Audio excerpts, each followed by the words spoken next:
If you've spent your life being punished for things that weren't wrong, only different, you're not alone.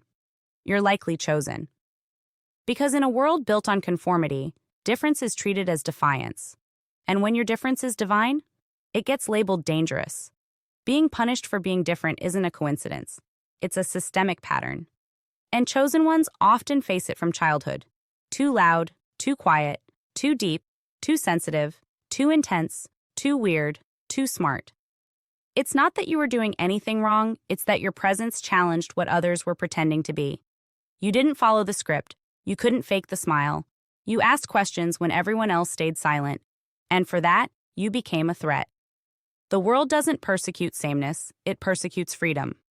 The moment you act from self-trust, from your own rhythm, from your higher knowing, you make others confront their own disconnection. That's why you're not just excluded, you're targeted. Most people are conditioned to obey, to shrink, to seek approval. But chosen ones were born with an inner code that resists programming. You can feel when something's off, even if you can't explain it.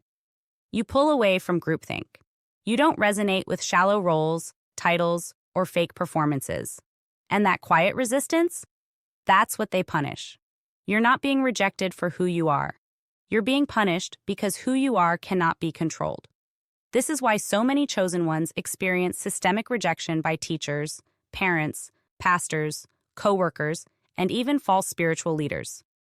You didn't break the rules. You simply couldn't be boxed. You couldn't pretend. And your very existence became inconvenient to the lie. People think persecution looks like imprisonment or public shame. Sometimes it does. But often, it's more covert. It looks like being excluded from promotions you earned. It looks like subtle sabotage in group settings. It looks like social isolation, family scapegoating, or being passed over for less talented but more compliant individuals.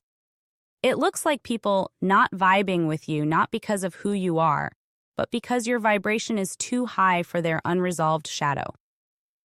And when your frequency stays high despite rejection, that's when the attacks intensify.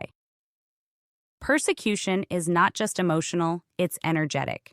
It's a war on your frequency, a test of whether your light will dim under pressure.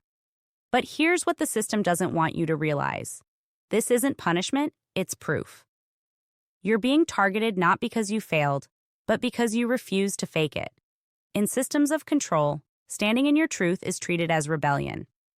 But you weren't born to follow rules that don't resonate with your soul. You were born to set a new frequency, to walk a different road, to lead with presence,